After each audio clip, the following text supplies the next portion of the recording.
ಇಟ್ಟುಕೊಂಡು ಯೋಚಿಸೋ. ನಿಮ್ಮ ನಪುಂಸಕ ನಡವಳಿಕೆಯನ್ನು ಮುಚ್ಚಿಕೊಳ್ಳಲು ನನ್ನ ಮೇಲೆ ಆರೋಪ ಹೊರಿಸ್ತಿದ್ದೀರಾ? ನಾನು ಕೇಳ್ತಾ ಇದ್ದೇನೆ, ನಿಮ್ಮ ಆಚಾರ್ಯತ್ವ ಎಲ್ಲಿ ಹೋಯ್ತು? ಅದು ಕೇವಲ ಏಕಲವ್ಯನ ಹೆಬ್ಬೆರಳನ್ನು ಕತ್ತರಿಸುವ ಸೂತಪುತ್ರ ಎಂದು ಕಣ್ಣನ್ನು ಅವಹೇಳನ ಮಾಡುವುದಕ್ಕೆ ಸೀಮಿತವಾಗಿತ್ತೆ. ನಿಮ್ಮ ಶಿಷ್ಯಂದರ ಮೇಲೆ ನಿಮ್ಮ ನೈತಿಕ ಅಧಿಕಾರ ಯಾವುದೂ ಇರಲಿಲ್ಲ. ಆವೇಶ ತರ್ಕವಲ್ಲ, ಸ್ವಲ್ಪ ನಿನ್ನ ಕಡೆ ಯೋಚಿಸು. ಏನು ನೋಡಲಿ? ನಿಮಗೆ ನಿಮ್ಮ ಶತ್ರು ದ್ರುಪದನ ಮಗಳಿಗೆ ಆಗುತ್ತಿದ್ದ ಅಪಮಾನವನ್ನು ನೋಡಿ ಒಂದು ತರಹದ ಹಿಂಸಾರೂಪಿ ಆಗುತ್ತಿತ್ತು. ಆದರೆ ಅಲ್ಲಿ ಕೃಪಾಚಾರ್ಯ, ಭೀಷ್ಮಾಚಾರ್ಯರು ಮತ್ತೆ ಬೇರೆ ಎಲ್ಲ ದೊಡ್ಡ ದೊಡ್ಡವರು ಇದ್ದರು. ಅವರೆಲ್ಲ ಯಾಕೆ ಸುಮ್ಮನಿದ್ದರು? ಇದರ ಬಗ್ಗೆ ನೀವಿಬ್ಬರು ಯಾಕೆ ಯೋಚಿಸುವುದಿಲ್ಲ? ಅವರು ಯಾರು ಶಿಕ್ಷಕರಲ್ಲ, ಗುರುಗಳು ಅಲ್ಲ. ನೀವು ಸುಮ್ಮನಿದ್ದು ಶಿಕ್ಷಕರಿಗೆ ಅನ್ಯಾಯವನ್ನು ನುಂಗಿಕೊಳ್ಳುವ ಒಂದು ಪರಂಪರೆಯನ್ನು ನೀಡಿದ್ದೀರಿ. ನಾಳಿನ ಇತಿಹಾಸ ನಿಮ್ಮನ್ನು ದೂರವಿದೆ. ನೀನ್ ಯಾಕೆ ಸುಮ್ಮನಿದ್ದೆ? ದುರ್ಯೋಧನನ ತಮ್ಮ ವಿಕರ್ಣ ಎದ್ದು ನಿಂತುಕೊಂಡು ಪ್ರತಿಭಟಿಸಬಹುದಾದ್ರೆ ನೀನು ಯಾಕೆ ಸುಮ್ಮನಿದ್ದೆ? ನಿನ್ನ ಆಧ್ಯಾತ್ಮ ಚಿಂತನೆ, ಬ್ರಹ್ಮಜ್ಞಾನ ಎಲ್ಲವೂ ಢೋಂಗಿ. ದ್ರೌಪದಿಯ ತೆರೆದ ಮೈಯನ್ನು ನೋಡಬೇಕೆಂಬ ಹೀನ ಬಯಕೆ ನಿನ್ನನ್ನು ಪೀಡಿಸುತ್ತಿತ್ತು ಅಂತ ಯಾಕೆ ಹೇಳಲ್ಲ? ಶೀಲಬೇಡಿ. ಹೆಚ್ಚಂದ್ರೆ ಏನಾಗ್ತಾ ಇತ್ತು? ದುರ್ಯೋಧನನ ತಮ್ಮಂದಿರು ನಿಮ್ಮಿಬ್ಬರನ್ನು ಕೊಲ್ಲುತ್ತಾ ಇದ್ರು. ಆಗ ಈಗಿನಷ್ಟು ದುಃಖಿ ನಾನು ಖಂಡಿತ ಆಗಿರ್ತಾ ಇರಲಿಲ್ಲ. ಇದೇ ಮಾತುಗಳನ್ನ ನೀನು 20 ವರ್ಷಗಳ ಹಿಂದೆ ಯಾಕೆ ಹೇಳಲಿಲ್ಲ? ಹೇಳಿದ್ದರೆ ಏನಾಗುತ್ತಿತ್ತು? ಬಹುಶಃ ಈ ಘಟನೆ ನಡೆಯುತ್ತಿರಲಿಲ್ಲ. 20 ವರ್ಷಗಳ ಹಿಂದೆ ಅಂತದ್ದೇನು ಮಾಡಿದೆ ನಾನು? ಜ್ಞಾಪಿಸ್ಕೋ. ಆಗ ಅಶ್ವತ್ಥಾಮ ಇನ್ನು ಚಿಕ್ಕವನು. ನೀನು ನನ್ನನ್ನು ದ್ರುಪದನ ಎಡೆಗೆ ಕೈ ಚಾಚುವಂತೆ, ಭಿಕ್ಷೆ ಬೇಡುವಂತೆ ಕಳಿಸಿದ್ದೆ. ನಿಜವೇನಮ್ಮ? ಯಾವ ದಿನ ಅಶ್ವತ್ಥಾಮನಿಗೆ ಹಾಲು ಎಂದು ಹೇಳಿ ಹಿಟ್ಟನ್ನ ನೀರಿನಲ್ಲಿ ಕದಡಿ ಕೊಟ್ಟಿದ್ದನೋ ಆ ದಿನವನ್ನು ಏಕೆ ನೆನಪಿಸ್ತೀರಿ? ಅದೇ ದಿನ ಆ ದಿನ ಹಸಿವು ನನ್ನ ತತ್ವಕ್ಕಿಂತ ದೊಡ್ಡದಾಗಿ ಹೋಯಿತು. ಸೇಡು ನನ್ನ ವಿವೇಕವನ್ನು ಗೆದ್ದಿತು. ನೀನು ನನ್ನನ್ನು ಮುಸಲಾಯಿಸಿದೆ. ನಿನಗೆ ಅಶ್ವತ್ಥಾಮನ ಸಲುವಾಗಿ ಹಾಲು, ನಿನ್ನ ಸ್ವಂತಿಕೆಗೆ ಬಟ್ಟೆ, ರಾಜರ ಕಡೆಯಿಂದ ಸನ್ಮಾನ, ಇದೆಲ್ಲ ಬೇಕಾಗಿತ್ತು. ರಾಜರ ಅನ್ನದ ದಾಸ್ಯಕ್ಕೆ ನನ್ನನ್ನು ದೂಡಿದೆ. ನೀನು ಯಾಕಂದು ನನ್ನನ್ನು ನಿಲ್ಲಿಸಲಿಲ್ಲ? ನನ್ನ ದುರ್ಬಲ ಆತ್ಮಕ್ಕೆ ಯಾಕೆ ಶಕ್ತಿ ನೀಡಲಿಲ್ಲ? ರಾಜರ ಅನ್ನದ ದಾಸ್ಯದಿಂದ ನನಗೆ ಇಂತಹ ಪರಿಸ್ಥಿತಿಯನ್ನು ತಂದುಕೊಟ್ಟೆ.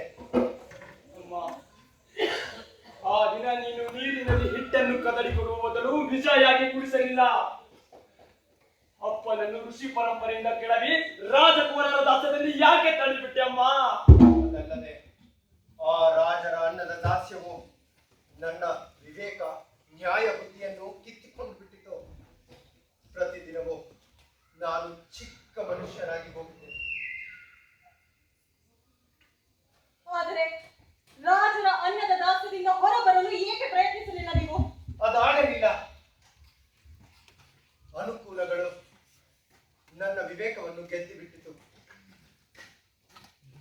ನಾನು ಸೇಡಿಗಾಗಿ ಅವರನ್ನು ಉಪಯೋಗಿಸಿಕೊಂಡಿದ್ದೇನೆ. ಕೃಪಿ, ಅಪ್ಪ, ರಾಜಕುಮಾರನ ದಾಸ್ಯದಿಂದ ನೀವು ಮುಕ್ತಿ ಏಕೆ ಪಡೆಯಬಾರದು? ಈಗಾದಾಗಲು ಬಹಳ ತಡವಾಗಿ ಹೋಗಿದೆ. ದ್ರೌಪದಿಗೆ ಆದ ಅಪಮಾನದ ಪರಿಣಾಮ ಏನಾಗಬಹುದಪ್ಪ? ಯುದ್ಧ, ಸರ್ವನಾಶ. ಏಕೆಂದರೆ ನಾನು ಇವರಿಗೆ ಹೇಗೆ ಎಲ್ಲವನ್ನೂ ವಿನಾಶ ಮಾಡಬಹುದು ಎನ್ನುವುದನ್ನು ಹೇಳಿಕೊಟ್ಟಿದ್ದೇನೆ ಹೊರತು ಅದಕ್ಕಿಂತ ಮೀರಿದಂತಹ ಮನುಷ್ಯರನ್ನು ಮನುಷ್ಯನಾಗಿ ಹೇಗೆ ಮಾಡುವುದೆಂದು ಹೇಳಿಕೊಡಲೇ ಇಲ್ಲ.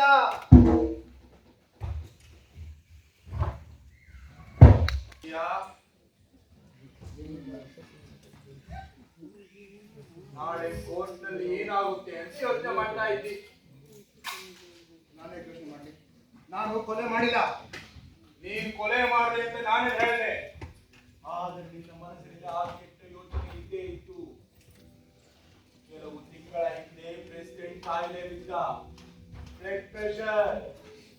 ಅವನಿಗೆ ಡಾಕ್ಟರ್ ವಾಕಿಂಗ್ ಮಾಡಲು ಹೇಳಿದರು. ಅದರ ಉಪಯೋಗ ಪಡೆದುಕೊಂಡ ನೀನು ಅವನನ್ನು ಬೆಟ್ಟದ ತುದಿಗೆ ವಾಕಿಂಗ್ ಕರೆದುಕೊಂಡು ಹೋದೆ. ಅಲ್ಲಿಂದ ಕೆಳಗೆ ಸರ್ ನೋಡಿ, ಆ ಜನರು ಹೇಗೆ ಇರುವೆಗಳಾಗಿ ಕಾಣ್ತಾ ಇದ್ದಾರೆ ಅಂತೆ. ಆದರೆ ಅದೃಷ್ಟ ನಿನ್ನ ಕಡೆ ಇತ್ತು. ಪ್ರೆಸಿಡೆಂಟ್ಗೆ ಬ್ಯಾಲೆನ್ಸ್ ಸಿಗಲೇ ಇಲ್ಲ, ಕೆಳಗೆ ಬಿದ್ದು ಸತ್ತ. ಹೌದು ಹೌದು, ಅವನು ಸಾವು ಸತ್ತ. ಆದ್ರೆ ನಾನು ಕೊಲೆ ಮಾಡಲಿಲ್ಲ. ಯಾವ ಬೇಕಂತ ನನ್ನ ಸಿಕ್ಕಾಕಿ ಕೆಲಸ ಮಾಡ್ತಾ ಇದ್ದಾರೆ. ಯಾವ ಅಂತ ಗೊತ್ತಾ? ಯಾರು? ನಿನ್ನ ಸಹೋದ್ಯೋಗಿಗಳು. ಪ್ರೆಸಿಡೆಂಟ್ ಹೇಳಿದರು ಅಂತೇಳಿ 500 ರೂಪಾಯಿ ರಸೀದಿ ಬರೆಸಿ 300 ರೂಪಾಯಿ ಕೊಡ್ತಾ ಇದ್ದೆ. ಇದು ತುಂಬಾ ವರ್ಷಗಳಿಂದ ನಡೆದು ಬಂದಂತ ಪದ್ಧತಿ. ಆದರೆ ನೀನು ಅವರಿಗೆ ಏನೂ ಮಾಡಲಿಲ್ಲ. ಆದರೆ ಈಗ ಪಶ್ಚಾತ್ತಾಪ ಪಡ್ತಾ ಇದ್ದೀಯಾ? ಜನ ಈಗ ಯೋಚನೆ ಮಾಡಿದ್ರೆ ಅದಕ್ಕೆ ನಾನು ಹೇಗೆ ಜವಾಬ್ದಾರ ಆಗ್ತೀನಿ? ಅದು ಅವರ ಧರ್ಮ. ಈಗ ನೀನು ನಾಳೆ ಕೋರ್ಟ್ ನಲ್ಲಿ ಚಂದು ಏನ್ ಹೇಳ್ತಾನೆ ಅಂತ ಯೋಚನೆ ಮಾಡ್ತಾ ಇದ್ದೀಯಾ? ನಾನು ಸತ್ಯನೇ ಹೇಳ್ತಾನೆ. ಚಂದು ಸತ್ಯ ಹೇಳಿ ಅಂತ ನೀನು ಬಯಸ್ತಾ ಇದ್ದೀಯ. ಚಂದು ನನ್ನ ಉಳಿಸ್ತಾನೆ ಇರ್ಬೋದು. ಅವನೊಂದಿಗೆ ನನ್ನ ವಿರೋಧ ಇರಬಹುದು. ಅವನು ನನ್ನ ಶಿಷ್ಯ. ಚಂದು ಖಂಡಿತ ನನ್ನ ಬಚಾವ್ ಮಾಡ್ತಾನೆ. ಶಿಷ್ಯನಾದ್ರೆ ಸಾಲದು, ಅವನು ಮನುಷ್ಯನೂ ಹೌದು. ಅವನು ಈ ಕೇಸ್ನ ಐ ವಿಟ್ನೆಸ್. ಎಲ್ಲಾ ಘಟನೆಗಳನ್ನು ಕಣ್ಣಾರೆ ಕಂಡಿದ್ದಾನೆ. ಅವನನ್ನ ಮ್ಯಾನೇಜ್ ಮಾಡು, ಅವನನ್ನ ಮ್ಯಾನೇಜ್ ಮಾಡು, ಅವನನ್ನ ಮ್ಯಾನೇಜ್ ಮಾಡು ಅಂತ ಹೇಳೋದಕ್ಕೆ ನಾನು ಬಂದಿದ್ದು. ಅವನನ್ನ ಮ್ಯಾನೇಜ್ ಮಾಡು ಅರವಿಂದ, ಅವನನ್ನ ಮ್ಯಾನೇಜ್ ಮಾಡು.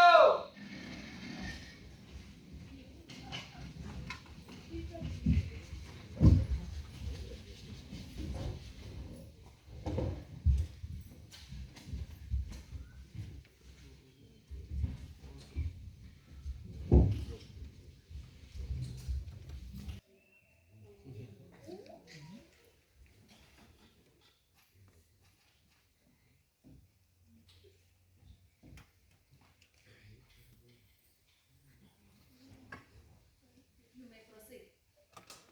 Your Honor, ನಾನು ಈಗ ಈ ಕೇಸಿನ ಪ್ರತ್ಯಕ್ಷದರ್ಶಿ ಸಾಕ್ಷಿ ಚಂದ್ರಶೇಖರ್ ಉರ್ಫ್ ಚಂದುನ ಪ್ರಶ್ನಿಸಲು ಅನುಮತಿ ಕೋರುತ್ತೇನೆ. You may proceed. Thank you, Your Honor. Chandrashekhar, Chandrashekhar, Chandrashekhar.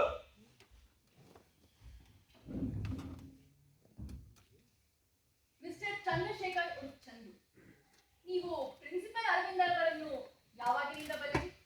ಕಳೆದ 8 ವರ್ಷಗಳಿಂದ. ಕಾಲೇಜಿನಲ್ಲಿ ಅವರು ನನಗೆ ಪ್ರೊಫೆಸರ್ ಆಗಿದ್ದರು. ನಾನು ಕಾಲೇಜಿನ ಅಧಿಕಾರ ವರ್ಗವನ್ನು ವಿರೋಧಿಸಿದ್ದಕ್ಕಾಗಿ ನನ್ನನ್ನು ಕಾಲೇಜಿನಿಂದ ತೆಗೆದುಹಾಕಲಾಯಿತು. ಯಾವ ವಿಷಯಕ್ಕೆ? ಕಾಪಿ ಮಾಡುವ ವಿಚಾರಕ್ಕೆ ಸಂಬಂಧಿಸಿದಂತೆ ಪ್ರೆಸಿಡೆಂಟರ ಮಗ ಎಲ್ಲರೆದುರು ಚೀಟಿ ಇಟ್ಕೊಂಡು ಕಾಪಿ ಮಾಡ್ತಿದ್ದ. ಅವನನ್ನು ಹಿಡಿಯಲಾಯಿತು. ಆದರೆ ಅವನ ರಿಪೋರ್ಟ್ ಅನ್ನು ಹತ್ತಿಕ್ಕಲಾಯಿತು. ಕೇಳಿದಷ್ಟಕ್ಕೆ ಮಾತ್ರ ಉತ್ತರ ನೀಡಿ. ರಿಪೋರ್ಟ್ ಹತ್ತಿಕ್ಕಿದ್ದು ಯಾರು? ಪ್ರೊಫೆಸರ್ ಅರವಿಂದ್ ಮತ್ತು ಪ್ರೆಸಿಡೆಂಟ್. ಇದಕ್ಕೆ ನಿಮ್ಮ ಹತ್ರ ಸಾಕ್ಷಿ ಇದೆಯಾ? ನೀವು ಈ ವಿಚಾರವಾಗಿ ಹಿಂದಿನ ಪ್ರಿನ್ಸಿಪಾಲರನ್ನು ನೀವು ಪ್ರಶ್ನಿಸಬಹುದು. ನಿಮ್ಮನ್ನು ಕಾಲೇಜಿನಿಂದ ತೆಗೆದು ಹಾಕಿದ ಮೇಲೆ ನೀವೇನ್ ಮಾಡ್ತಿದ್ರಿ? ಏನೂ ಇಲ್ಲ. ಏನೂ ಇಲ್ಲ ಅಂದ್ರೆ? ಏನೂ ಇಲ್ಲ ಅಂದ್ರೆ ಏನೂ ಇಲ್ಲ. ನಿಮಗೆ ನನ್ನ ಮಾತಿನ ಅರ್ಥದ ಮೇಲೆ ನಂಬಿಕೆ ಬರದೇ ಇದ್ರೆ ಡಿಕ್ಷನರಿ ನೋಡ್ಕೋಬಹುದು. ಸರ್ಕಾರಿ ವಕೀಲರ ಪ್ರಶ್ನೆಗಳಿಗೆ ನೇರವಾಗಿ ಉತ್ತರ ಕೊಡಿ. ಕೋರ್ಟ್ ತಮಾಷೆ ಮಾಡುವ ಜಾಗ ಅಲ್ಲ. ನೆನ್ಪಿ. ನೀವು ಕಾಪಿ ಮಾಡಿಲ್ಲ ಅನ್ನೋದಕ್ಕೆ ನಿಮ್ಮ ಹತ್ರ ಯಾವ ತರ ಸಾಕ್ಷಿ ಇದೆ? ಯೂನಿವರ್ಸಿಟಿಯ ನಿರ್ಣಯ. Objection my lord. ಈ ಕೇಸ್ಗೂ ಈ ಸಂಬಂಧಕ್ಕೂ ಯಾವ ಸಂಬಂಧವಿಲ್ಲ. ಆದ್ರೂ ಕೂಡ ಕೋರ್ಟ್ ಸಮಯವನ್ನು ಹಾಳು ಮಾಡ್ತಾ ಇದ್ದೀವಿ. Your Honor, ನಾನು ಕೇಳಿರೋ ಪ್ರತಿಯೊಂದು ಪ್ರಶ್ನೆಗೂ ಈ ಕೇಸ್ಗೂ ನೇರ ಸಂಬಂಧ ಇದೆ. ಪ್ರೊಫೆಸರ್ ಅರವಿಂದ್ ಅವರು ರಾಜ್ಕುಮಾರನ ರಿಪೋರ್ಟ್ ಅನ್ನು ಹತ್ತಿಕ್ಕಿದ್ದರನ್ನುವುದು ಚಂದುವಿನ ಉತ್ತರದಿಂದ ಸ್ಪಷ್ಟವಾಗಿ ಗೊತ್ತಾಗ್ತಿದೆ. ಹಾಗೆ ಇವ್ರ ಕ್ಯಾರೆಕ್ಟರ್ ಬಗ್ಗೆ ಹೊಸ ಇನ್ಫಾರ್ಮೇಶನ್ ಸಿಗ್ತಿದೆಯಲ್ಲ. You may proceed. Thank you, Your Honor. Mister Chandrashekhar, ನಿಮಗೆ ಅನುರಾಧ ಅನ್ನುವ ಯಾವುದಾದ್ರೂ ಹುಡುಗಿ ಹೆಸರು ಗೊತ್ತಾ? ನಿಮ್ಮ ಅವಳ ಪರಿಚಯ ಎಂತದ್ದು? ಅವಳು ಕಾಲೇಜಿನಲ್ಲಿ ನನ್ನ ಜೊತೆನೆ ಓದ್ತಾ ಇತ್ತು. ಅವಳ ನನ್ನ ಮಧ್ಯೆ ಗಾಢವಾದ ಪ್ರೇಮ. ನಿಮ್ಮನ್ನು ಕಾಲೇಜಿನಿಂದ ತೆಗೆದು ಹಾಕಿದ ಮೇಲೂ ಅವಳು ನಿಮ್ಮನ್ನ ಪ್ರೀತಿಸ್ತಾ ಇಲ್ಲ? ಸಾಯುವ ಕೊನೆ ಉಸಿರಿರೋವರೆಗೂ ನನ್ನನ್ನು ಪ್ರೀತಿಸ್ತಾ ಇತ್ತು. ಇದಕ್ಕೆ ಸಾಕ್ಷಿ ಆಕೆಯ ಪತ್ರಗಳು. ಅನುರಾಧ ಆತ್ಮಹತ್ಯೆ ಮಾಡ್ಕೊಂಡಿದ್ದ ದಿನ ನೀವೆಲ್ಲಿದ್ರಿ? ತಾತ ತೀರ್ಕೊಂಡು ಹೋಗಿದ್ರಿಂದ ಹೊರಗೆ ಹೋಗ್ತಿದ್ದೆ. ಅನುರಾಧಳ ಆತ್ಮಹತ್ಯೆಗೆ ಕಾರಣ ಯಾರು? ಪ್ರೊಫೆಸರ್ ಅರವಿಂದ್. ಇದಕ್ಕೆ ನನ್ನ ಹತ್ರ ಸಾಕ್ಷಿ ಇದೆ. ಅನುರಾಧ ಬರೆದಿಯ ಕೊನೆಯ ಪತ್ರ. ಆ ಪತ್ರವನ್ನ ಕೋರ್ಟ್ನ ಮುಂದೆ ಹಾಜರುಪಡಿಸಬಲ್ಲಿರಾ? ಹೌದು, ನಾಳೆಯ ಹೊತ್ತಿಗೆ ಹಾಜರುಪಡಿಸ್ತೇನೆ. ಆ ಪತ್ರದಲ್ಲಿ ಏನ್ ಬರೆದಿತ್ತು ಅಂತ ಹೇಳ್ಬೋದಾ? ಸರಿಯಾಗಿ 4 ಗಂಟೆಗೆ ಕಾಲೇಜಿನ ಹಿಂದಿನ ಪಾರ್ಕಿನಲ್ಲಿ ನಾನು ನಿಮಗಾಗಿ ಕಾಯ್ತಾ ಕುಳಿತಿದ್ದೆ. ಆಗ ರಾಜ್ಕುಮಾರ್ ಬಂದ. ಮೊದಲಿಗೆ ನನ್ನನ್ನು ಛೇದಿಸಕ್ಕೆ ಶುರು ಮಾಡಿದ. ವಿರೋಧಿಸಿದ ಮೇಲೆ ನನ್ನ ಮೇಲೆ ಬಲಾತ್ಕಾರ ಮಾಡಲು ಯತ್ನಿಸಿದ. Objection my lord. ಈ ಪತ್ರಕ್ಕೂ ಈ ಕೇಸ್ಗೂ ಯಾವ ಸಂಬಂಧವೇ ಇಲ್ಲ. ಆದ್ರೂ ಕೂಡ ಮತ್ತೆ ಮತ್ತೆ ಕೋರ್ಟ್ನ ಅಮೂಲ್ಯವಾದ ಸಮಯವನ್ನ ಹಾಳು ಮಾಡ್ತಾ ಇದ್ದಾರೆ. Objection over. ಮುಂದೆ ಏನ್ ಬರ್ತಿತ್ತು? ಅದೇ ಸಮಯಕ್ಕೆ ಸರಿಯಾಗಿ ಪ್ರಾಂಶುಪಾಲರು ಬಂದರು. ನನ್ನನ್ನು ಬಚಾವ್ ಮಾಡಿದರು. ನನ್ನ ಹತ್ರ ರಿಪೋರ್ಟ್ ಬರ್ಸ್ಕೊಂಡು ಹೇಳಿದ್ರು, ಆ ರಾಜ್ಕುಮಾರ್ಗೆ ಕೂಡಲೇ ಆಕ್ಷನ್ ತೆಗೆದುಕೊಳ್ತೇನೆ. ಅವನ ನೀಚ ತಂದೆ ಹತ್ತಿರ ಅನೇಕ ವಿಷಯಗಳ ಲೆಕ್ಕ ತೀರಿಸೋದಿದೆ. ಏನು? ಅವರ ನೀಚ ತಂದೆಯ ಹತ್ತಿರ ಅನೇಕ ಲೆಕ್ಕ ತೀರಿಸೋದಿದೆ ಅಂತ ಬರ್ತಿತ್ತ? ಹೌದು. ಮುಂದೆ ಏನ್ ಬರ್ತಿತ್ತು? ಮತ್ತೆ ನಮ್ಮ ತಂದೆ ತಾಯಿಗೆ ಈ ಪ್ರಕರಣವನ್ನು ಮುಂದುವರಿಸೋದು ಇಷ್ಟವಿರಲಿಲ್ಲ. ಮುಂದೆ ಏನ್ ಬರ್ತಿತ್ತು? ನನ್ನನ್ನು ಬೇಗ ಬರೋದಿಕ್ಕೆ ಹೇಳಿದ್ರು. ಅಲ್ಲ, ನೀವ್ ವಾಪಸ್ ಬಂದ್ಮೇಲೆ ಆ ಲೆಟರ್ನ ಯಾಕೆ ಪೊಲೀಸರಿಗೆ ತೋರಿಸಲಿಲ್ಲ? ಪ್ರಾಂಶುಪಾಲರು ಬದಲಾಗಿದ್ದರಿಂದ ಏನಾಗುತ್ತೆ? ಅದು ಅಲ್ಲದೆ ಅನುರಾಧಳ ಸಾವು ನನಗೆ ಆಘಾತವನ್ನೇ ಉಂಟು ಮಾಡಿದೆ. ಯುವರ್ ಆನರ್, ಅನುರಾಧ ಬರೆದಿರೋ ಪತ್ರದಲ್ಲಿ ಒಂದು ವಾಕ್ಯ ಬಹಳ ಮಹತ್ವಪೂರ್ಣವಾದದ್ದು. ಅದು ಪ್ರೊಫೆಸರ್ ಅರವಿಂದ್ ರಿಪೋರ್ಟ್ ಬರೆಯುವ ಸಮಯದಲ್ಲಿ ಹೇಳಿರೋದು, ಪ್ರೆಸಿಡೆಂಟ್ ಹತ್ತಿರ ಅನೇಕ ವಿಷಯಗಳ ಲೆಕ್ಕ ತೀರಿಸೋದಿದೆ ಅಂತ. ಇದರಿಂದ ಸ್ಪಷ್ಟವಾದದ್ದೇನು ಅಂದ್ರೆ ಪ್ರೆಸಿಡೆಂಟರ ಮೇಲೆ ಇವರಿಗೆ ಮೊದಲಿನಿಂದಲೂ ತಿರಸ್ಕಾರ ಇತ್ತು. ಮಿಸ್ಟರ್ ಚಂದ್ರಶೇಖರ್, ನೀವು ಆ ದಿನ ಪ್ರಪಾತದ ಕಡೆಗೆ ಯಾಕೆ ಹೋಗಿದ್ರಿ? ಆತ್ಮಹತ್ಯೆ ಮಾಡಿಕೊಳ್ಳ. ಆತ್ಮಹತ್ಯೆ? ಯಾವ ವಿಷಯಕ್ಕೆ ಆತ್ಮಹತ್ಯೆ ಮಾಡ್ಕೊಳಕ್ ಹೋಗಿದ್ರಿ? ಪ್ರೊಫೆಸರ್ ಅರವಿಂದ್ ಅವರು ನನ್ನೆಲ್ಲ ಶ್ರದ್ಧೆಗಳನ್ನು ಧ್ವಂಸ ಮಾಡಿದ್ರು. ಅದು ಅಲ್ಲದೆ ಕಾಲೇಜಿಂದ ನನ್ನನ್ನು ತೆಗೆದು ಹಾಕಿದ ರೀತಿಯಿಂದ ನನಗೆ ಜೀವನದ ಮೇಲೆ ಇದ್ದ ಬಂದ ವಿಶ್ವಾಸ ಕೂಡ ಹೋಗ್ತಾ ಇದೆ. ಮತ್ತೆ ಯಾಕೆ ಆತ್ಮಹತ್ಯೆ ಮಾಡ್ಕೊಳ್ಳಿಲ್ಲ? ನಾನು ಇನ್ನೇನು ಪ್ರಪಂಚದಿಂದ ಹಾರಿಬಿಡುವುದಿಲ್ಲ. ಮತ್ತೆ ಯಾಕೆ ಹಾರ್ಲಿಲ್ಲ? ನನಗೆ ಹೆಜ್ಜೆಗಳ ಸಫಳ ಕೇಳಿಸಿ ಮರದ ಕಡೆ ಸರಿದ್ರು. ಪ್ರೊಫೆಸರ್ ಅರವಿಂದ್ ಅವರು ಪ್ರಪಾತದ ಕಡೆ ಬರ್ತಾ ಇದ್ರು. ನಂತರ ಏನಾಯ್ತು? ಜೊತೆಗೆ ಪ್ರೆಸಿಡೆಂಟರು ಕೂಡ ಅವರನ್ನ ಹತ್ತಿರಕ್ಕೆ ಕರೀತಾ ಇದ್ರು. ಆದ್ರೆ ಪ್ರೆಸಿಡೆಂಟ್ ನಿರಾಕರಿಸ್ತಾ ಇದ್ದ. ನಂತರ ಏನಾಯ್ತು? ಪ್ರೊಫೆಸರ್ ಅರವಿಂದ್ ಅವರು ಪ್ರೆಸಿಡೆಂಟರನ್ನು ತುಂಬಾನೇ ವಿರೋಧಿಸ್ತಾ ಇದ್ರು. ಕಡಿಮೆ ದಿನ ಜಾತ್ರೆಯನ್ನು ತೋರಿಸಲು ಒತ್ತಾಯ ಮಾಡ್ತಾ ಇದ್ರು. ಆಮೇಲೆ ಪ್ರೆಸಿಡೆಂಟರ ಶರೀರ ಜೋಲಿ ಹೊಡಿತಾ ಹಾಗೆ ಪ್ರಪಾತದಿಂದ ಹಾರಿ ಬೀಳ್ತಿರುವ ಹಾಗೆ ಕಾಣಿಸ್ತು. ಅಂದ್ರೆ ಪ್ರೊಫೆಸರ್ ಅರವಿಂದ್ ಪ್ರೆಸಿಡೆಂಟರನ್ನು ತಳ್ಳಿದರೆ? ಯಾಕೇನು ಮಾತಾಡ್ತಿಲ್ಲ? ಪ್ರೊಫೆಸರ್ ಅರವಿಂದ್ ಪ್ರೆಸಿಡೆಂಟರನ್ನು ತಳ್ಳಿದರೆ? ತಳ್ಳಿರುವ ಸಾಧ್ಯತೆ ಇದೆ. ಸರಿ, ಮುಂದೆ ಹೇಳಿ. ಪ್ರೊಫೆಸರ್ ಅರವಿಂದ್ ಅವರು ಗಾಬರಿಯಿಂದ ಓಡತೊಡಗಿದ್ರು. ನಾನು ಅವರನ್ನ ಕೂಗ್ದೆ. ಏನು? ಅವ್ರು ನಿಮ್ಮನ್ನ ನೋಡಿದ್ರ? ತುಂಬಾ ಚೆನ್ನಾಗೇ ನೋಡಿದ್ರು. ನೀವು ಅವ್ರನ್ನ ಕೂಗ್ದಾಗ ಅವ್ರು ನಿಂತ್ಕೊಂಡ್ರ? ಇಲ್ಲ, ಓಡ್ತಾನೆ ಇದ್ರು. ನಾನು ಕೂಡ ಓಡಿದೆ. ಅವ್ರು ಎಲ್ಲಿಗೆ ಹೋಗ್ತಿದ್ರು? ಪ್ರೆಸಿಡೆಂಟರ ಬಂಗ್ಲೆಗೆ. ಯಾಕೆ? ಬಹುಶಃ ಫೋನ್ ಮಾಡಿ. ನಿಮ್ಗೆ ಗೊತ್ತು? ನಾನು ಸ್ಟೇಷನ್ಗೆ ಹೋಗುವಷ್ಟರಲ್ಲಿ ಅವರ ಕಾಲ್ ಅಲ್ಲಿಗೆ ಬಂದಿದೆ. ಯುವರ್ ಆನರ್, ಮತ್ತು ತಮಾಷೆಯ ವಿಷಯ ಅಂದ್ರೆ ಪ್ರೊಫೆಸರ್ ಅರವಿಂದ್ ಪೊಲೀಸರಿಗೆ ಫೋನ್ ಮಾಡಿದ್ರು. ಆದ್ರೆ ಘಟನೆ ನಡೆದ ಜಾಗದಲ್ಲಿ ಚಂದು ಇದ್ದ ಉಲ್ಲೇಖವೇ ಇರಲಿಲ್ಲ. ಇದರಿಂದ ಏನ್ ಅರ್ಥ ಆಗುತ್ತೆ ಅಂದ್ರೆ ಪ್ರೊಫೆಸರ್ ಅರವಿಂದ್ ಈ ವಿಷಯವನ್ನ ಮುಚ್ಚುಳಕ್ಕೆ ಪ್ರಯತ್ನ ಪಟ್ಟಿದ್ದಾರೆ. ಯುವರ್ ಆನರ್, ಇನ್ನೇನಾದ್ರೂ ಪ್ರಶ್ನೆ ಕೇಳೋದಿದೆಯೇ?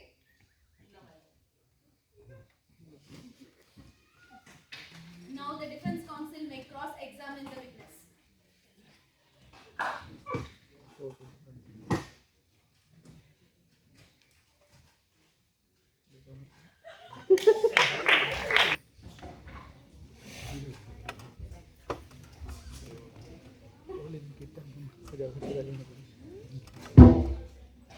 ಏನ್ ಯೋಚನೆ ಮಾಡ್ತಾ ಇದೀಯಾ?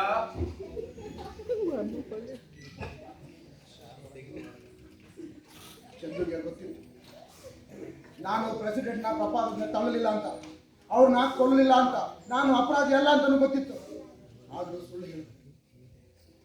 ಇದೇ ಪ್ರಶ್ನೆ ನಾ ದ್ರೋಣಾಚಾರ್ಯನು ಕೇಳಿದ್ದ. ಇದೇ ಪ್ರಶ್ನೆ. ಮಹಾಭಾರತದ 15ನೇ ದಿನ ಘನಘೋರ ಯುದ್ಧ. ದ್ರೋಣಾಚಾರ್ಯ ಸ್ವಯಂ ಸೇನಾಧಿಪತಿಯಾಗಿದ್ದ. ಪದ್ಮವ್ಯೂಹವನ್ನು ರಚಿಸಿದ್ದ. ಅದರ ಮಧ್ಯೆ ಪಾಂಡವರು ಸಿಕ್ಕಾಕೊಂಡಿದ್ರು. ಆಗ ಒಂದು ಶಬ್ದ ಕೇಳಿಸಿತು.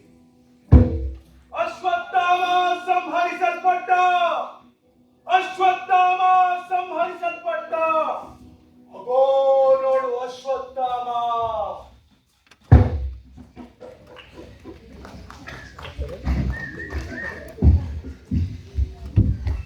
ಏನು ಅಶ್ವತ್ಥಾಮ ಸಂಹರಿಸಲ್ಪಟ್ಟನೆ? ಹೇಳು, ಅಶ್ವತ್ಥಾಮ ಸಂಹರಿಸಲ್ಪಟ್ಟದ್ದು ಆನೆಯೋ ಅಥವಾ ನನ್ನ ಮಗನೋ? ಜನರತ್ತು ಹಾಗೆ ಹಂಚ್ತಾ ಇದ್ದಾರೆ. ಪಾಂಡವರ ಸೈನ್ಯದಲ್ಲಿ ಸಂಭ್ರಮಾಚರಣೆ ಕಂಡು ಬರುತ್ತಿದೆ. ನಿಜ ಹೇಳು, ಆನೆಯೋ ಮನುಷ್ಯರೋ? ತಮ್ಮ ಹಾಗೆ ನಾನು ಕೋಲಾಹಲವನ್ನು ಕೇಳಿಸಿಕೊಳ್ಳುತ್ತಿದ್ದೇನೆ. ಅರ್ಜುನನ ಬಾಣಗಳಿಂದ ವ್ಯಾಕುಲಗೊಂಡ ಕೌರವ ಸೇನೆ ಹಾಗೆ ಓಡ್ತಾ ಇದೆ.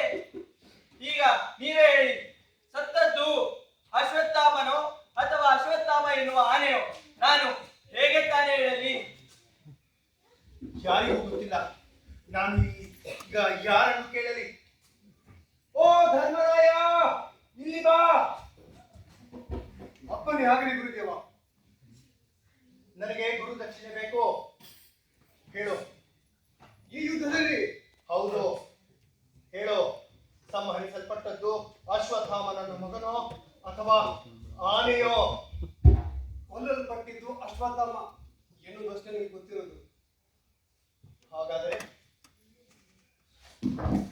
ಅಶ್ವತ್ಥಾಮ ನನ್ನ ಮಗ ಸತ್ತಿ ಹೋದರೆ ನಾನಿನ್ನೇನು ಮಾಡಲಿ? ಈ ಯುದ್ಧ ನನ್ನಿಂದ ಸಾಧ್ಯವಿಲ್ಲ. ಏ ದುಷ್ಟದ್ಯುಮ್ನ, ಏನ್ ನೋಡ್ತಾ ಇದೀಯಾ? ಸಾಯಿಸ್ಬಿಡು.